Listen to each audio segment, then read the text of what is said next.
Okay, so first off is why are you taking this course and what are we going to talk about? The reason why you're taking the course is this is a new course and I teach capstone right at the end and I'd be like, why don't they know how to do this? They're going to need to know how to do this on their job. Why in all their earlier semesters, don't they know what goes on a building section? Why don't they know what goes on a elevation on a set of construction documents? And I realized, well, it's not that our students are stupid. It's like we never taught them specifically what I thought they needed to know. I just assumed it was taught in the other classes, and the other classes, I guess, assumed it was taught in my class. For whatever reason, I'm trying to resolve that. And what I'm trying to do is get you the skills so that when you start on a job, you're not going to be like, well, we never had to do that in school. You please teach me exactly how to do that because I've never had any experience doing that. So have you seen, well, let me just give you an overview. We're going to focus on construction detailings, which is like the construction documents. You saw when we went over in the building next door, they have a big set of plans out and everybody's using that as their guide for construction as they're building it. So that's a huge part of our business. We do the design, we do the pretty renderings and landscape, we get everybody all excited about it, but then the huge part of our fees are to do these very detailed drawings that explain exactly how this building gets built. Did I ever pull out the set of plans for this building and show you how big that was? Did I ever do that? Okay, let's do that right now. Come on your desk, stand at the back table here.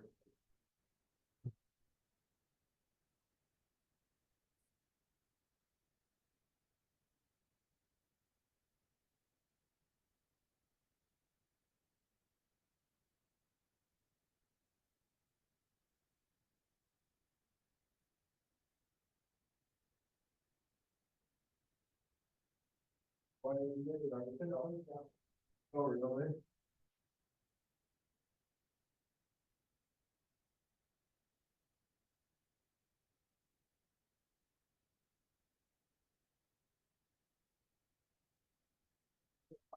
I jumped through goals. Okay, so this building was under construction, and at the end of it, there's a big dumpster sitting out front, and I found this sets of plans in there.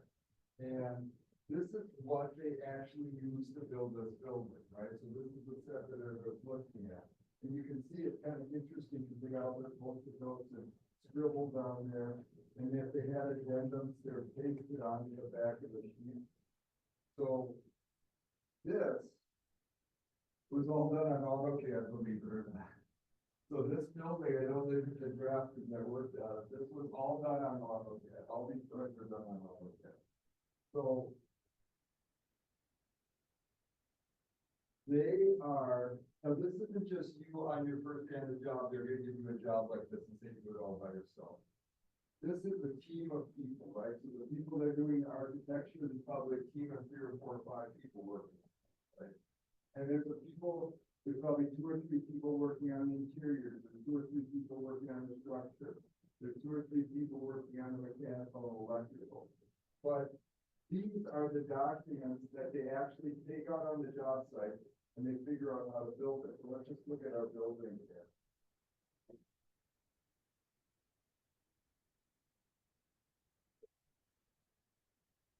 There's our question. Okay, so based off of that little drawing, they knew where these walls were going to go. You see how it's dimensioned. There's all these actually symbols and everything. So this is a huge part. They worked on these for probably over a year on this building, everything. So multiple people working for over a year. And you need to at least know how to read these drawings and have a rough idea of how to get around them. So that's called blueprint reading. If you work in construction, you know how critical these are. You're not going to go start building a project without that. So you're just getting a huge part of your fee and spend a huge part of your working career working on construction documents. Only exception I can possibly see is like if you're like the world's greatest Enscape renderer or a great designer, they might just have you focus on that if you're so good at it. But the other people, the other 99% of us, we're going to spend a lot of our time doing stuff like that. Okay, let's go back to that. was, it's kind of funny, a lot of companies won't even accept, they won't even let you bid on jobs if you can't accept plans digitally now. Yeah. Because they're just not sending that many pages out. Right, because a set like that to print it out, it's over $100. Yeah. Right, so they're not gonna just send out. It used to be that you would send out hard copies to whoever wanted to bid it, but it got to be like thousands and thousands of dollars, so they're not going to print. So you're gonna probably see the end of paper documents in your career. But, so the way I set the course up is this first week, we're gonna focus on residential construction documents, which would be house plans, basically. Then the next week, we're gonna understand commercial construction documents. Now, I know you guys got taught blueprint reading in Tim's class because that was one of the core competencies on it, right? You got taught how to read blueprints and plan interpretation and that sort of stuff. So this is just a refresher and maybe go into a little bit more detail. Then we're gonna talk about focusing on dimensioning and like what's the right way to dimension something, what's the wrong way to dimension something. Annotation is like, how do you call out all the notes in written information and all those little arrows that point at the various parts of the drawing and explain what it is. How do we go about doing that? What's the best practices for doing that? And then what I'm gonna do is on the weeks 5, 6, 7. So remember we did that house out of the book? And I told you all the stuff that was wrong with it? Like, don't dimension to the face of the siding, dimension to the face of the stud. Don't do this, don't. So what I did was I took that house and I fixed it the way I thought it should be done. And we're gonna take that and take it up to the next level and do a good set of construction documents kind of based off of that house. So let's get into week 1. So you see these first 2 weeks, just a little bit of review. You might have learned all this stuff in that first class you took, construction industry basics. And then these first 2 weeks will be relatively straightforward, especially this first week should be relatively straightforward for you. So that's why I'm teaching the course. That's what we're gonna cover. So this is a little bit of a review. But then one of the other things I wanted to stress going through this course is something called QCR or quality control reviews. And we're gonna have an assignment that deals with quality control reviews that we'll talk about on next class. So most of the classes, I have new content for all 3 classes, but on this one, I don't know how long it's gonna all take. So the 3rd class, the Wednesday afternoon class, might be just an assignment work and question time without me teaching new content. But anyway, so I did the intro and overview. Now, how many of you remember what you were taught in construction industry basics about reading residential blueprints? Any of you? Somewhat maybe. Okay, so I didn't have a lecture plan, but what I can do is show you what I would typically do, and maybe I'll just show you those videos and go through what I would normally lecture on blueprint reading. So first off, there is a test on reading the syllabus. You can all go ahead and take that. The way the course is set up, at least for this first week, is I'm going to give you 3 assignments: residential blueprint reading, interpreting garage plans, and garage QCR. I'm going to talk about these other 2 tomorrow afternoon, but all the assignments are due start a class a week from today. Okay, so I didn't break it up to make one assignment due Tuesday, one assignment due Wednesday. I'm giving you 3 assignments this week plus the syllabus test. They're all due start a class on Monday. You can see the second week's the same way. The 3 assignments I'm going to give you, they're all going to be due start a class the following Monday. Okay, so let's go ahead and talk about construction documents and just do the basics. And then I will do my residential blueprint reading talk. We might watch some videos I've made on that when I taught blueprint reading in the past. Okay, so let's get into it. I'm going to pull up the PowerPoint here. Construction detailing.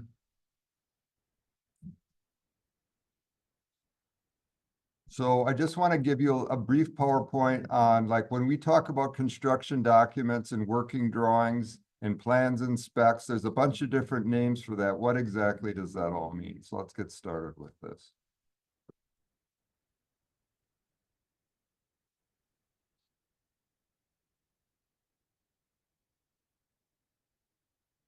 Okay, slideshow from beginning. Swap presenter and slideshow. Okay, so like I mentioned before, you're probably seeing the end. We're at the tail end of people using hard copy drawings on the job site. Now, we went over into the next door, right? We saw them had hard copies out on their plan table. And we know that they built this building out of hard copies because they could dumpster dive off of it.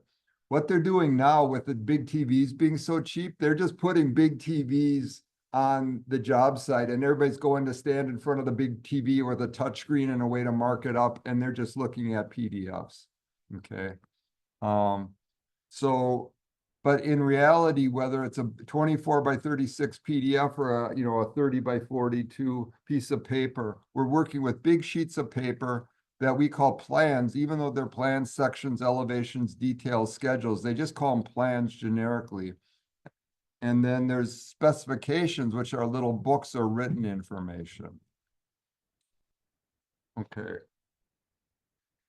So we're going to talk a little bit more of specs next week.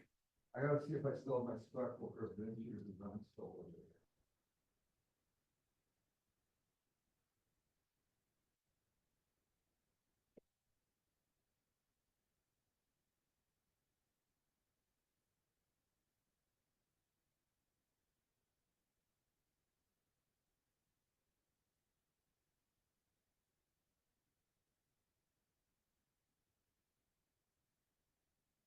Okay, so just like those drawings I drew on the table back there are the working drawings for this building. This is the specifications for the interior build out. So they did it in packages. The first package was to do the outside walls and the second one was to do the interior build out. So this is all related to detailed information about the various things that went into the interior of this building. So we're going to talk a little bit about specs next week, but just so you get your head around what a spec book is on a commercial project, I'll pass this around and let you look at it. Now, my guess is you probably didn't come to school to be a spec writer and write that. You're probably more interested in the buildings and the design, but that's a big part of the project too, is like, did you on your construction job, were you looking at spec books or was that down in the office and they would know what to do with that? It was more on commercial projects. I mean, the pole sheds were pretty Yeah, simple. right. But I do remember, Jimmy John's in a strip mall that we did. There was a whole booklet of just the blocking because they had so many specific. Oh, things that had to get, okay. Okay, so we're gonna at least get the wording properly. So a lot of times what we're talking about is construction documents, and they're also called condocs. So they take the first syllable of construction documents and they call them condocs. And that's working drawings or plans. They also call them plans and specs or working drawings and specifications. So the two go hand in hand. The working drawings are the big drawings and the specification is that book. And so they are used by the contractor. So the contractor is the person or the company that's responsible for the construction. They have to put a bid together before they get awarded the contract typically, right? You're not going to just say, hey, build my building, whatever it costs, it costs. I'll come up with the money. It doesn't work that way, right? So you need to give them a very detailed set of drawings and they have to put a bid together based on those drawings. And then they use those same drawings to construct the project. Now, why do we have to use very detailed drawings and plans and specifications? Like that spec book, if you looked at it, it will tell you exactly how many coats of paint are going to go on the wall, what mil thickness the paint's going to be, what kind of paint it's going to be. Is there going to be a texture on the drywall? The reason is if we don't tell them exactly how many coats of paint and how thick is, we're just going to say, okay, paint the wall that color. We'll get one coat of paint of the cheapest paint that fell off the truck at Menards, and it'll be just one coat of paint on the wall, right? Because if we're going to go to the low bidder, the person that can build it the cheapest is going to get it. What we want to do is have a good quality building with apples to apples bids, right? So everybody's bidding the same thing. So that's why we tell them we've got 1 coat of primer and 2 coats of finished paint on there. And each paint coating is 0.6 millimeters thick, so that when they put it on there, they're not just doing a 1 coat of paint on the raw drywall and that's the end of it. Does that all make sense? If we don't tell them exactly what kind of door we want, they make doors that are hollow core out of basically plastic and cardboard. And you've probably seen them in student rentals or mobile homes. You know, they only have 2 hinges on them and they're just plastic with like a pattern stamped on them or cardboard. You can put your finger, punch through them even if you're not like really ripped like I am, because they're so because they're so cheap, right? But then there's also hollow core doors where they're like solid wood and they've got nice veneers on them. So if you just say, hey, I want a door on my house, and you don't tell them exactly what kind of door, you're gonna, if it's the low bidder, you're gonna get the one from the mobile home that's made out of cardboard with 2 hinges that look like they were made out of a soda can, right? They're not gonna be heavy duty, 3 heavy duty hinges. They're not gonna be a beautiful solid wood door. So we have to tell them exactly what we want, because that's the only way we can get competitive apples to apples bids. Okay, so just as I mentioned, that book that's coming around, it's very detailed written instructions describing the quality and the quantity of the construction, like how many coats of drywall mud are we gonna put on the wall? Sometimes they actually tell them to do a thin coat veneer where they do a mud coat over the whole thing. It's almost like the old days of plastering. Other times you just tape and finish the joints. That's all put in the spec book. So houses are typically very limited specs. They don't typically have a separate book. I used to do on those custom houses I was showing you, I did a small like 30-page spec book, but a lot of house plans you see, they just have spec notes on the plans. They're not a separate book. But on our big commercial project, where's the book? Who's got it now? Keep moving that around. That's more typical for a commercial project or an institutional project. So if there's a conflict between the drawings and specifications, typically I've been told by attorneys that they take the specs as overruling the drawings, because they're used to dealing with words and documents, and that's much more simple for them to interpret. If the spec says, I want a door that's solid wood, and the drawing doesn't really say, the specs are, or the drawing says something different, a lot of times they're going to take the spec over the drawing. Okay, so I just showed you an example of working drawings there. Like I said before, you're going to spend a lot of your time doing construction documents or working drawings. That's what they're using to build the design. And as I mentioned before, the days of people walking around with big rolls of blueprints are probably going to end by the time you get into your career. You're probably going to see, now this is kind of an old school monitor, but my guess is they're going to have big like wall size monitors, and it's going to be touch screens, and you're going to have VR goggles on it, and you're going to be able to touch things and it'll move around and it'll show you in 3D. That's probably the way we're going, is going away from paper plans. Okay, so how many sheets are on those 2 sets back there? We're talking hundreds of sheets, right? So federal government has thousands of buildings by thousands of different architects. And they ran into some real problems because every architect that starts their own business thinks they're a genius and their way of doing it is the right way. So you had some people that were putting their plans first. You had some people that put their elevations first. You had some people that did the electrical before the plumbing. Some did the plumbing after the electrical. And it was like, the government was like, everybody is naming everything different. Some people would just start numbering the sheets. 1, 2, 3, 4, 5, 6, 7. Other ones would go A1 for architecture, A2, A3. Other people had like a 4-digit code or a 3-digit code like A101. So the government said, hey, look, if you want to work for us, we're going to come up with a national CAD standard, and we're going to tell you how we want those drawings all organized in the sheet, because that way we can find where all this stuff is on all these sets of plans we have. Now, even though it's called CAD standard, they still use it for BIM and Revit. So it's required for most government projects. So my view is like, hey, let's just use it on every project, large or small, because it's logical.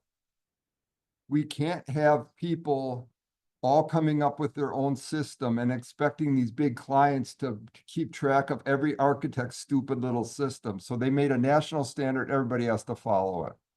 So it's a 4-digit code. The first one is the discipline. So most of what as architects I worked on were A sheets.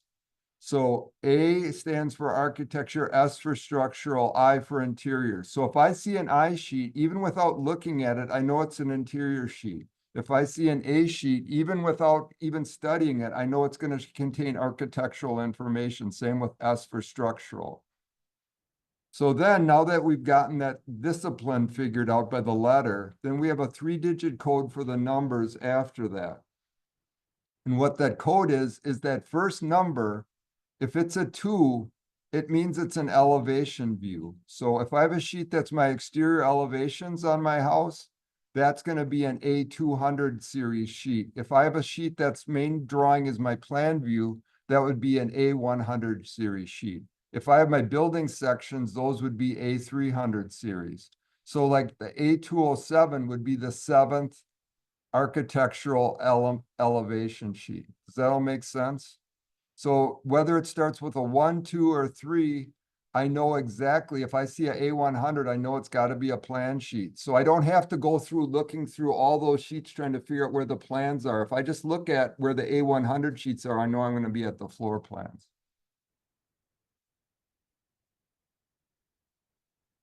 So every firm has their own tweaks on how they do that.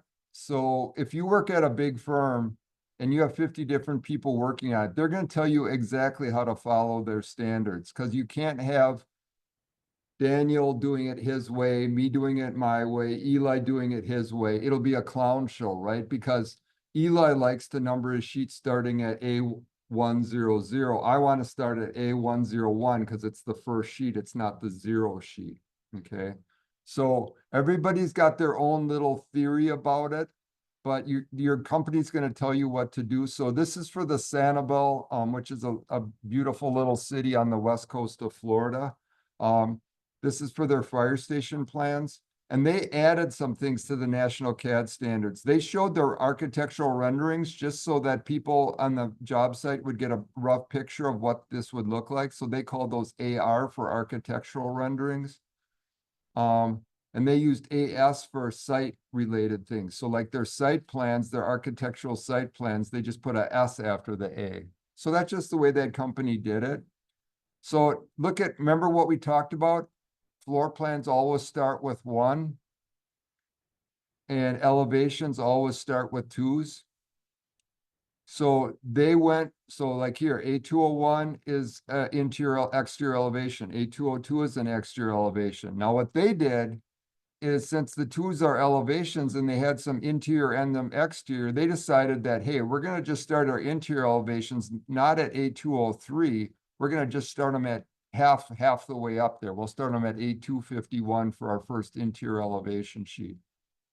So then they've got their same thing with their building sections. 1 is their first building section, 302 is their second, up to the 5th one, but then they moved into the wall sections and they jumped up to A351. So you can see that system gives you a way to find out where things are just by the sheet number that's at the right-hand side of the sheets. So now the next thing you're going to ask me is, okay, Pete, I've got my floor plan, but I've also got a detail on it. What do I number the sheet? Because it's got a detail and it's all, which could be a 5 sheet, but it's also got a floor plan. You do it based on the main drawing. So the floor plan is going to be the critical drawing. So you're going to number your sheet based on the main drawing.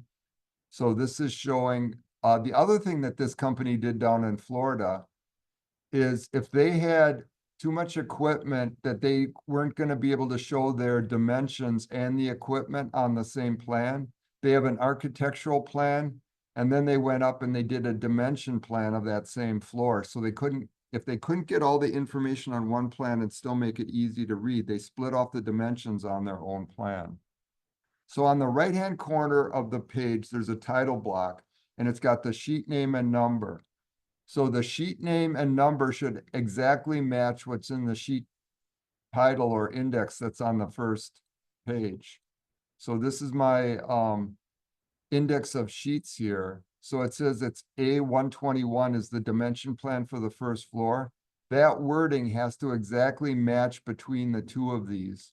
Now Revit automatically fills them in, but like in AutoCAD, you have to type it in because it doesn't have that intelligence. And I've had the state kick these back if these are different and make us change it because they don't want any confusion between the index of sheets and the title block. Okay, so I'm just gonna kind of show you based on that house I did out on French Island, how some of this kind of works here. So the title block typically takes, now this I got from my old project, my old firm, I got permission to use it. But I had to change the names to protect the innocent. So the client's name's not on there and the company name's not on there. So this is what it looks like, the overall sheet. This is zooming in at the right-hand side. So you typically have a sheet number and then you have a drawing title. So in this one, it's very simple because I only have one drawing. So it's called first floor plan. So it also contains the date and then the revision date. So what happens is the date that the plans go out is on here, but then what happens is as the contractors start to bid it and look at it, they find all kinds of screw ups and then you have to do revisions that fix all the screw ups you made. So the set of a good set of plans is there's not a lot of revisions. The set of a bad set of plans or an owner that changes their mind all the time is all kinds of revisions, okay? Because you don't want to build off of something that's outdated when there's something wrong with it or if the owner changed their mind. Okay, so let's keep rolling on just to show you abbreviations. So wherever possible, they're telling us that you should not abbreviate. Only you should abbreviate to reduce time and space or where appropriate to improve clarity. So increased use of computers has reduced the required for writing text and notes on drawings and the need for abbreviations. So I started literally printing all the writing by hand with a pencil on a piece of paper. So we abbreviated everything, okay? So my brain is wired to do abbreviations all over the place. So I probably abbreviate more than I should in a perfect world. So what I'm talking about is abbreviations. Remember when we did our footing and foundation plan, we had TOW and TOF for top of wall and top of footing last class. So rather than typing out top of footing and top of wall, it takes more space. It's just more work. You can do TOF and TOW. So if you do abbreviations, the best practice is to do a key of abbreviations. We don't ever want to show abbreviations that we're not sure people know what they mean and they're guessing what it means. So I probably told you my story on my first job. I did something and I said, well, I just assumed that everybody would know what that means. My boss stuck his finger in my face and he's like, when you assume, you make an ass out of you and me. You know, if you actually write out assume, it's ass, you, me. So we don't ever assume that everybody's going to know what TOF or TOW is. In a perfect world, we do an abbreviation key. And then there's all these little symbols that kind of are roadmaps navigating you around the plan. So if there's a reference symbol, it's typically the number of the drawing on the sheet and then the number of the sheet. If you have a section, now Revit does this all automatically. As you know, when you put it on a sheet, it gives it a number and it gives it a sheet number. But on AutoCAD, you have to do this all on your own and you got to make sure it matches on the sheet that it ends up as. So then you should typically put in a key that shows what your firm's wall section symbols look like, what your firm's building section symbols look like.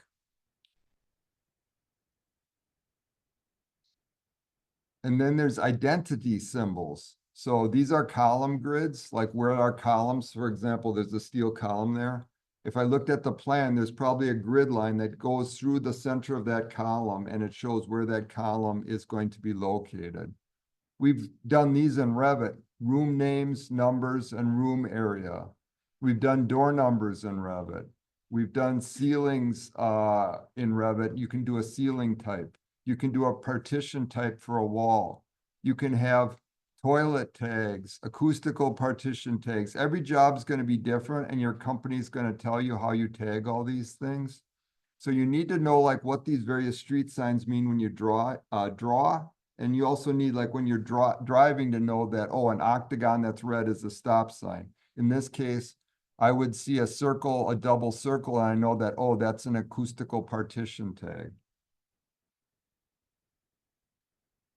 So schedules are a way to provide concentrated information on specific items.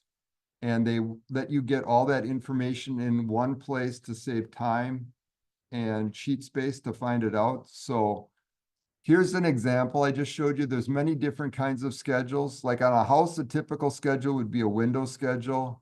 Tells what windows you have and the size of them, how they operate. A door schedule that tells you what kind of door you have and how it operates, maybe what kind of lock is on it. And then room finish schedule. So this is a room finish schedule. So you can see here, if I went down to T210, which is a conference room, it would have carpet tile. It would have a rubber base on the wall. It would have gypsum board on the walls, and it would have a 2x2 ceiling tile on the ceilings. So for every room in the building, they went through and checked the boxes to show what was going on at those various rooms.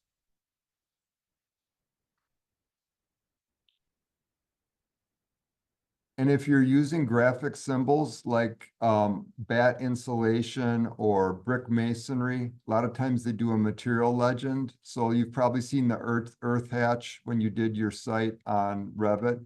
So you can do a little tag that lets everybody know what all those various symbols mean. And here's like on a electrical plan, this is a tag showing that that's a wall-mounted indoor light fixture. So when I see a little symbol that's a circle with 4 diagonal lines, and then that's where it's mounting on the wall, at least I know what that is.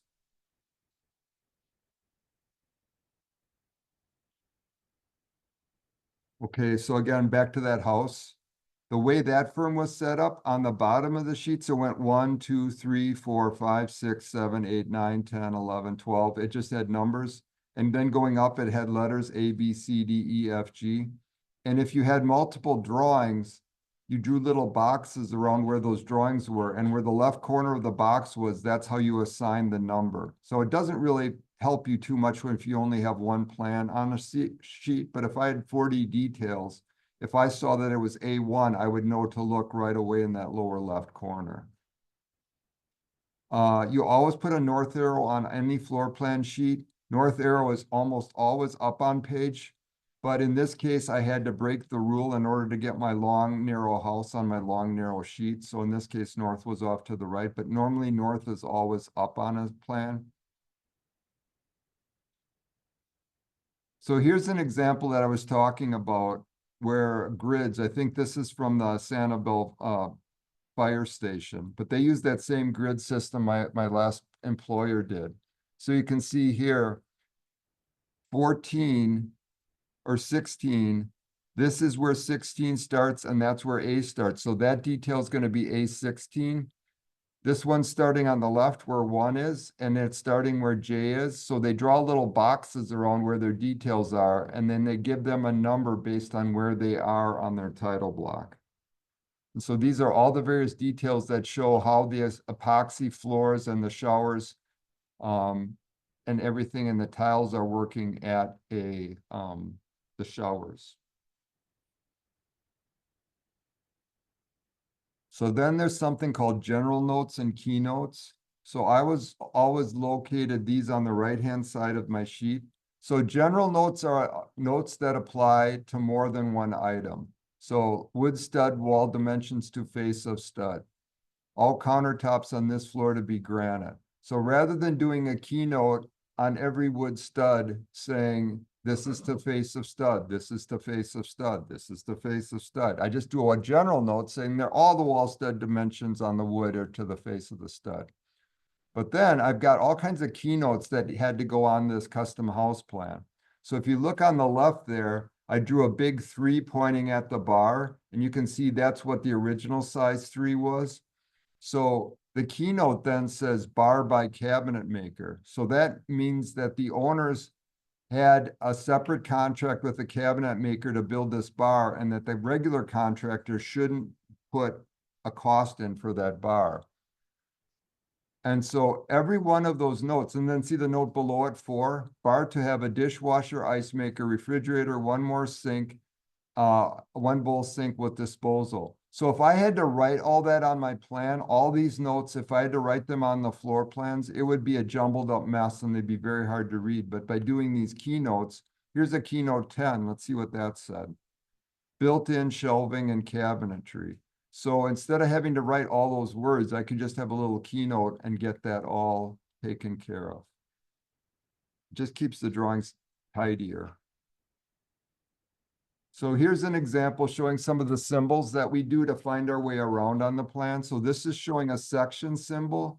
So this is telling me if I look at drawing A1 on sheet A301, I'm cutting a section through this building going left to right. If I look at drawing I1 on sheet A401, I'm cutting a section through that building and looking to the right there.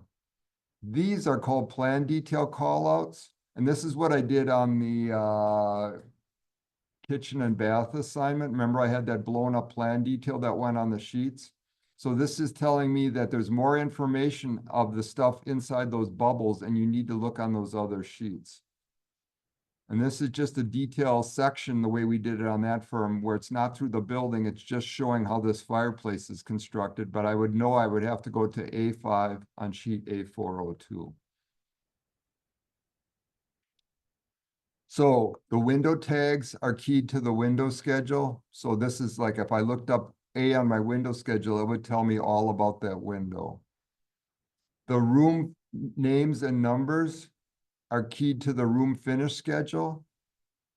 On a normal size house, a lot of times you don't number the rooms, but on a bigger house like this, you need to number the rooms because you might have 5 or 6 different bedrooms. You can't just call them bedroom. The door numbers are keyed to the door schedule. And just like we did in our book, remember in our book, he had you change the door numbers to match the room numbers. That's the way we did it back on this other job. So if your door number is in, there's only one door into that room, it's the same number. If there's multiple doors, they're 101A, 101B. That's exactly the way he told you how to do it in the book. So on that part of it, he was right. Okay, so on your section, we're going to go into this in more detail. This is just kind of an overview as we work through this class. You draw your grade line really dark, and then you call out what these various materials are. So in this case, I use keynotes instead of notes. So 7 is cut limestone trim. So that meant that at the top of my brick, which is number 10, brick masonry, I have a cut limestone trim. Number 2 would be asphalt shingle roofing. I also show my levels, just like Revit has levels. You have to put your levels in there manually if you're doing it in AutoCAD like I was. And then all your sections show up on your elevation just like they do in Revit.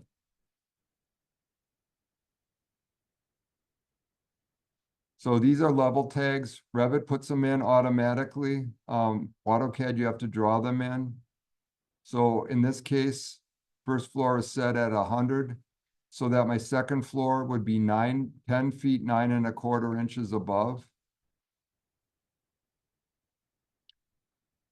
So Revit defaults to have the first floor set at 0 sometimes. So on Revit plans, sometimes that's used, but a lot of times they use 100 there because you don't get into negative numbers for your basement or your stuff below grade. So like here we know that floor is 11 feet down from the first floor.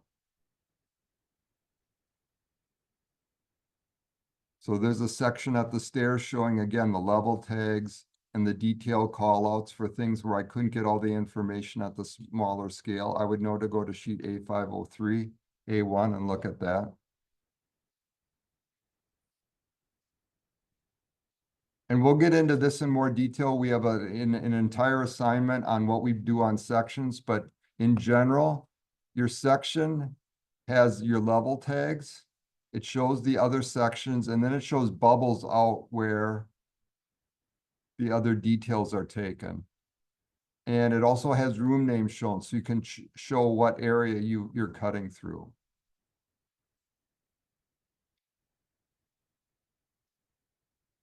Okay, and we're gonna cover this in an assignment in more detail, but again, just to give you an overview. So this is a wall section. It's got my levels. But you notice that I grouped typical roof pitch construction. So remember when we did the book, we had to call out all the things when we cleaned up that wall section, we had to like draw an arrow to each individual item.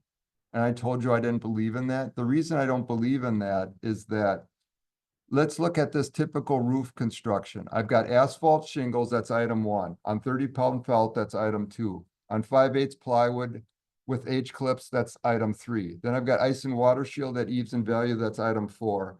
On pre-manufactured roof trusses at 15 on center, that's 7. At R50 blown insulation, that's 8. 5/8 inch drywall with thin coat plaster on 6 mil vapor barrier. I've got like 10 items in that one note. Now imagine that I had 10 different notes with all these arrows on the plan. It would be very hard to read and understand it. So it's good practice to do typical construction. So I'm telling them, this is my typical pitched roof construction. The only time I'm going to tell you something else is if it's something that's a little bit different on this drawing. This is my typical floor construction. This is my typical exterior wall construction. So you'll notice I don't have hundreds of notes and arrows snaking all over this drawing. This makes the drawing easier to read because then I only can call out what's important and I don't have to make people guess out of all the 10 different notes on the floor. Oh, I've got a flush beam here. I want you to look at structure. That's very obvious. Whereas if I had 10 different notes and arrowheads pointing out different things on the floor, they might miss all that stuff.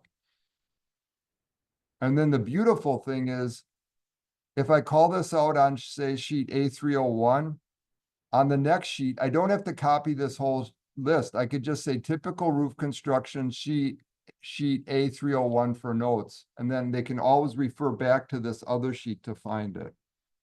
Okay, so that was a lot of talking. You know what I'm gonna do? I don't want to do a big lecture on how to read blueprints because I'm thinking you know it already. Did you go through this sort of stuff that I just showed you in detail with Tim in the blueprint reading section of that class? No. Not in that detail. Okay, okay. Yeah, okay. So maybe we should just go, I'll just show you the videos. I've got, let's see how long they are. I don't want to just throw you in this assuming you know it all and then nobody knows what the heck they're doing. So let me just look at how long the 3 residential blueprint reading videos are. So I'm going to go into my construction detailing playlist. So I have a 15-minute video, a 10-minute video, and then a 10-minute video. So that's 35 minutes of videos. Do I really want to sit here and force you to watch 35 minutes of videos? Yeah. No. So what I'm gonna do is, I'm gonna give you the assignment, right? And if you want to see how I teach residential blueprint reading, watch those 3 videos. I'm not gonna force you to watch them, but if you didn't cover this in great detail in Tim's class, I'm gonna recommend you watch them, just so that, but I'm gonna let you make your own determination on that. So there's video, watch them in order, 1, 2, 3. What I do is I pick residential plans for a bunch of different houses from different designers, and I go through and explain how, even though they look different, some are done in Revit, some are done in AutoCAD, some are done by hand. They're all using the same basic concepts. So I'm going to say, are you okay with watching these on your own, Miss, versus forcing me to make you watch them? Okay. Now, what I want you to do though is give me some feedback. watch them on your own, and then give me feedback like, Pete, this was a waste of time watching these. We knew all this from Tim's class.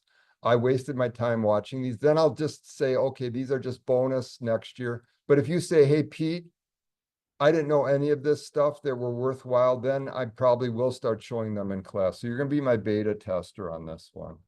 So let's talk about the assignment that I'm giving you.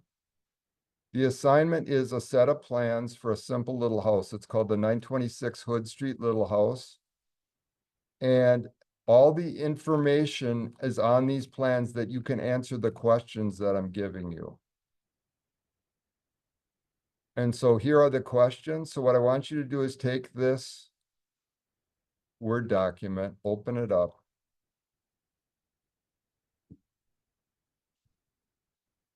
And there are 15 questions, or I'm sorry, they're each half point. There are 30 questions. And I want you to go through and answer these questions. Now you can print this out and write your answers in by hand, or you can just open it up in Word and type your answers in.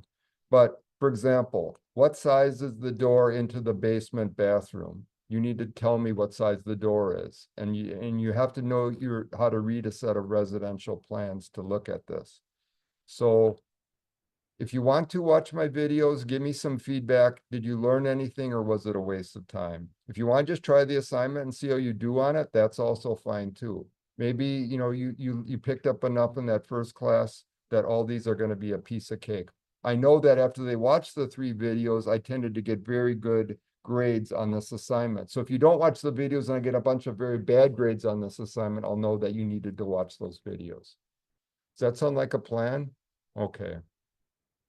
Let's go for it and see how do whatever you want. If you want to just try the assignment and see how it goes, try it. Otherwise, watch my videos, watch 1 or 2, see if you think you're wasting your time or if you're learning something on it. Give me some feedback on that next class.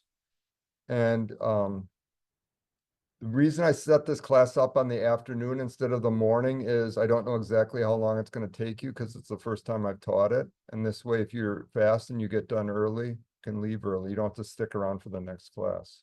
Okay, that's the way I'm rolling. That also why you have this class on Thursday? No, the reason this class is on Thursdays is it's only supposed to be this long. I'm not going to make it longer than it needs to be. The reality was the structural class was supposed to be 3 days as well, but I didn't, with Josh's class and my class, that meant that my students were going to school all 5 days of the week. Because, right, 3 classes plus the 2 that Josh had. So I changed that one to make it shorter. Technically, one of those classes was online. Okay, because I didn't want to burn you out. That's the last thing I want to do is burn you out, have everybody fail my courses and get discouraged, right? So that's why this one's 3, because you can have 3 because you don't have another class to fit in there.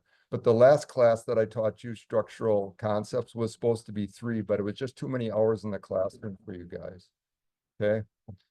So you're going to be done by Thursday afternoon on the worst scenario, and on the best scenario, you might get your work done earlier. If like this week, Wednesday's a work day in this class. Okay, that's all I got.